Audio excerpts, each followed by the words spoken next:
Recently, Shawna Olson had a chance to chat with North Dakota's new governor.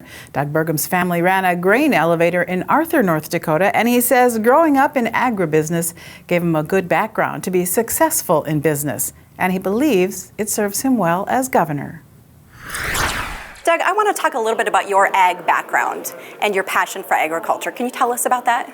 I was very fortunate growing up in Arthur, North Dakota, where my grandparents had started the grain elevator in 1906. My most vivid memory was when I was about 6 or 7 years old, and my dad brought me up into the driveway where the trucks would be unloaded, and he talked to me about the importance of taking the cleanest sample possible every time, because we were in the business of building trust with customers.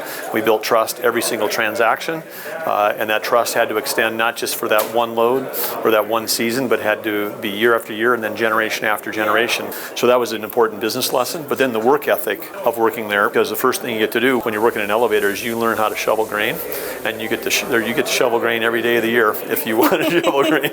And so we did a lot of shoveling grain, a lot of hauling grain, but we were also in the agronomy business. I think it's exciting for our growers to know we have a governor that comes from this sort of a background. And you get out there and work and rope and ride horse and work those cattle. I always say I show up for the fun stuff. I show up for spring branding, and I'm not there during a blizzard in March when it's calving, but I get out there with my kids and family and during spring branding.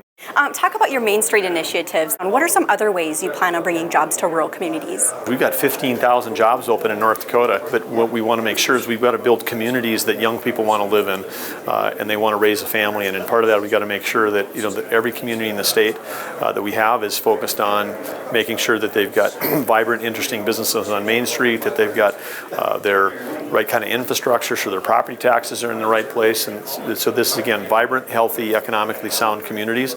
Do you have some other value-added agriculture products or things you can talk about that are coming in the works? One of the things that I think is interesting, and I would be on the more futuristic side, and I talked about this theoretically during the campaign, which is, wow, we have all this energy in our state, and particularly through the natural gas and some of the natural gas flaring we have, and taking steam off of a coal plant and using that to help the thing. So it's this combination that we have of the great water resources we have, the great energy resources we have, and the great agricultural resources and potential that we have, combining those three together. And I was using the example of Iceland, the country of Iceland, where they used to ship all their food in, and now because they've got access to thermal energy, they're growing a lot of their food in greenhouses right there, because they've got this access to cheap energy. And in some ways in North Dakota, as long as we're flaring gas, it's kind of like we got free energy.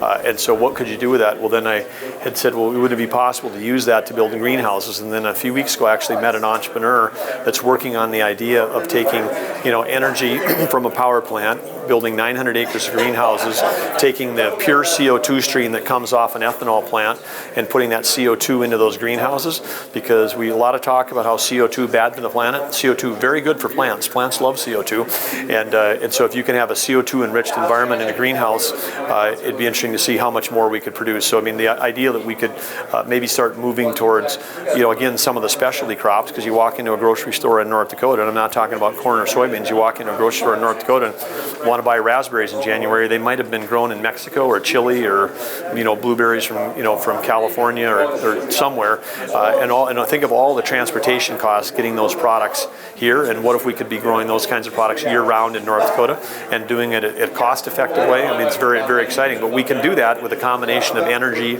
plus water plus agriculture, and it's getting those industries all working together. Great, thank you. Thank you.